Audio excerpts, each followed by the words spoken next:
To this day, there are still people who believe Zenless Zone Zero is baby's first Smash the video game, but I haven't seen the majority of players reporting any hitless or sub-minute runs since launch. I mean, if it's that easy, everybody should be doing it with ease, right? Some of you may now be getting ready to type the question, why did a hitless run matter in Zenless Zone? And the answer is simple.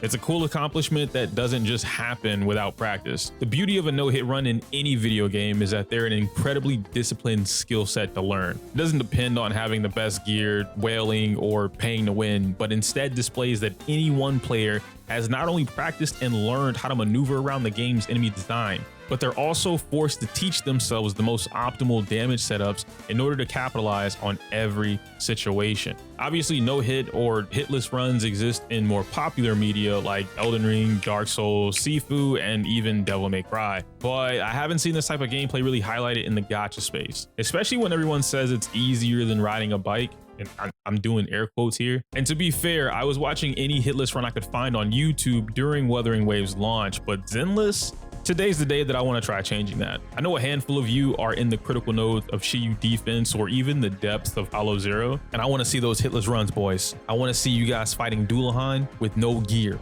I want to see you doing naked runs all the way through Hollow Zero. I want to see maximum corruption. I'm just playing. Please don't do that, because like, one, it'll be very entertaining for me, but two, that's not really the purpose of what I'm getting at. What I am getting at is that I think hitless runs in Zenless Zone Zero are another form of accomplishment, and I think they're cool. And I'm just gonna start things off by being the first one to second one to do this on YouTube. Technically, Kiostin did this first, but he had an E6 Ellen, so yeah, I got an M0 though, so I guess that counts for something.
I did it! The no-hit run. Wait. I have to check. What song is playing? Lucky theme. The Millennium Bug. The Millennium Bug by Adolf Nomura. Come on, bro. Come on. Wait a minute. 9839 out of 9839. We take those. 9716 out of 9716. We take those. 10181 out of 10181. We take those, baby. Yes. I'm done. I did it. Cool. I can go make the video now. Wait. Oh, I didn't show you guys. Hold on. Got to do this live so that no one's like, oh man, you're using whatever the fuck. No. It's all E0 S1 or whatever it's going to be called. $88. Whoa, that's not what I need. All right, hold on. So number 7, this one is what we just did. All right, gotta pause that. Okay, and then we're gonna go in here and I'm gonna show you guys. All right, level 50s. I didn't want to bump it up to like max level because I think max level, for whatever reason, the base stats in the game take a lot, right? They amplify a lot in the game, but you can see the stats here. My skills 9, 7, 9, 9, 9, 12, or my bad, all 9s, right? Which is kind of like the cap of where you're gonna be at once you get to level 50. Because in order for you to get past that, you need to be level 55. So I didn't want to bump it past that because right now on live server, level 50 is kind of where we're at right now. This one I would have to be level 55 to get. So I'm not going to activate E and F. If I did that, that takes the multiplier that you were seeing. I think it was like 275 or 175, something like that. It jumps it all the way up to about 260%, some ridiculous number, but it's really good. And then, of course, we have her weapon, her SIG, of course. I'm going to use her SIG. This thing is busted, all right? I don't feel like fiddling around with any of the other stuff because on my own account, I would have SIG anyway, but it just amplifies a lot more for her and how you're playing the character. I have the 4-piece impact, and then I have 2-piece electric. Probably don't even need 2-piece electric, to be honest. It's just there. But I wanted to get something that was like, this isn't out of the norm, right? Like, she doesn't have these crazy ass stats. You see attack plus, crit rate, anomaly, right? Like everything, nothing's really crazy on this build. I just wanted to make it like kind of relatable, but like still like this is clearly what I'm going for, right?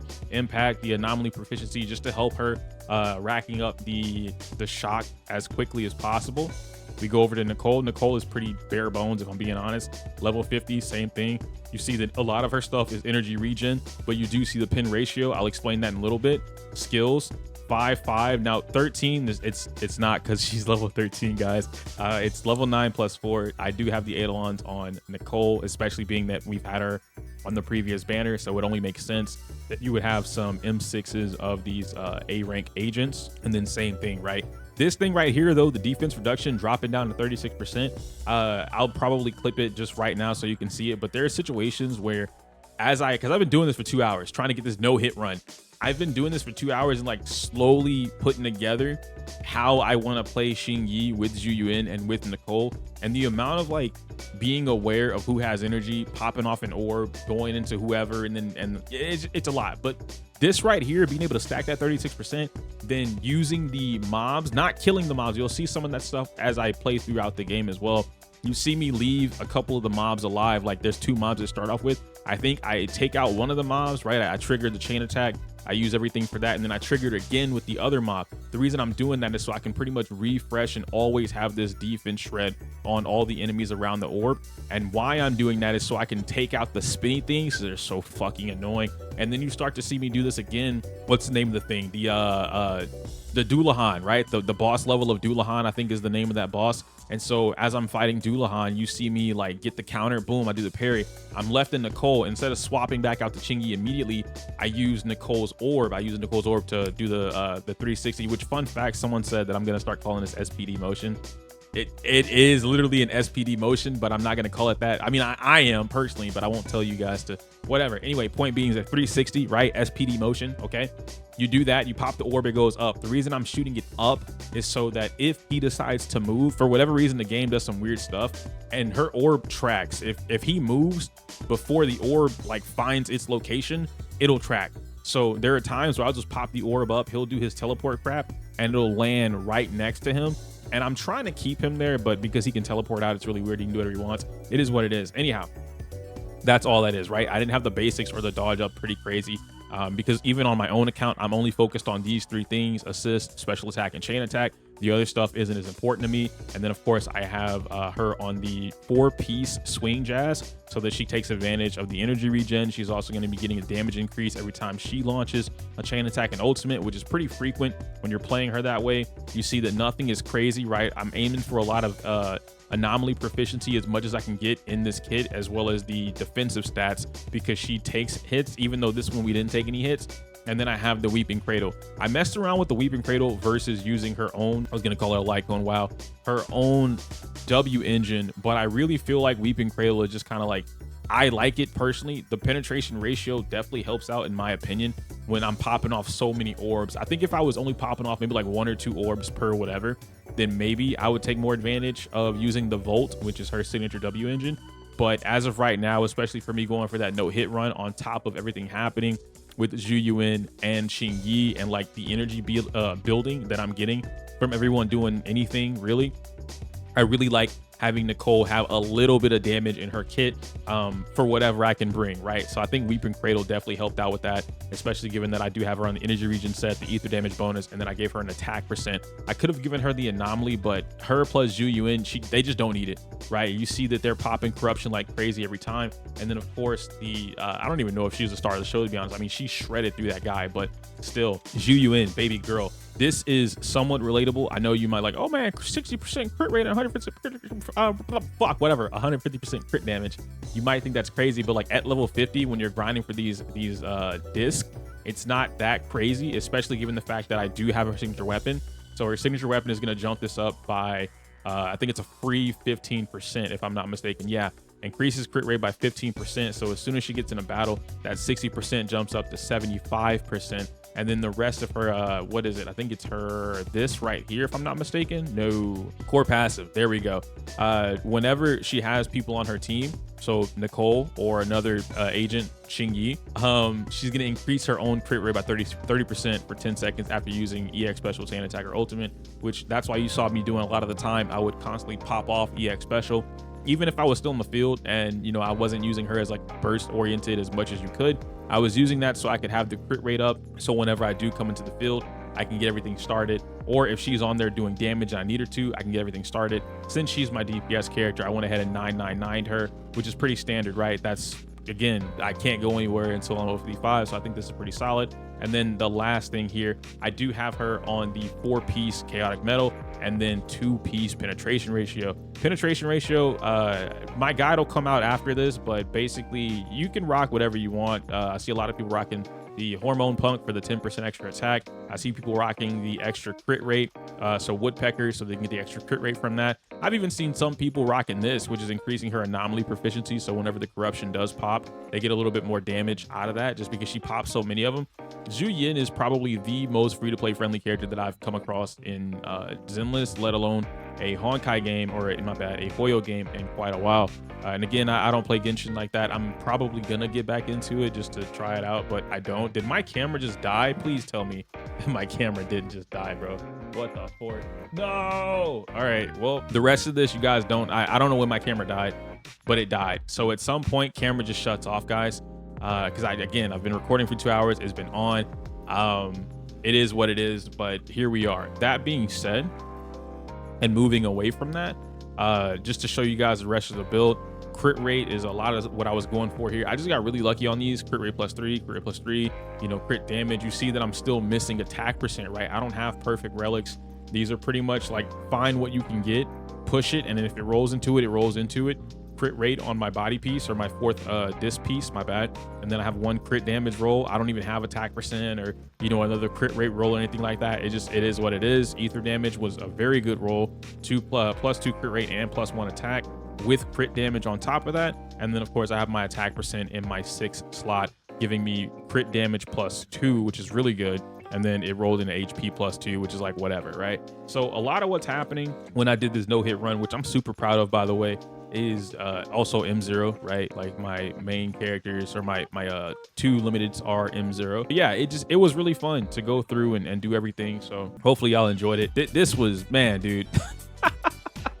This took a little bit, but I feel very confident in how I played and like how I was learning to play it so I can get the no-hit run, because there were just some situations, dude, where I'm like, bro, I should just mash my way out. Like it felt like a fighting game where like, bro, you don't know your turn. It's not plus, it's plus on block. All right, just mash. But it wasn't the case. And I had to slow down a lot of things, but there were times where like I could slow it down, ramp it up, slow it down, ramp it up. And I think as I did this, I really started to understand Qingyi a lot better.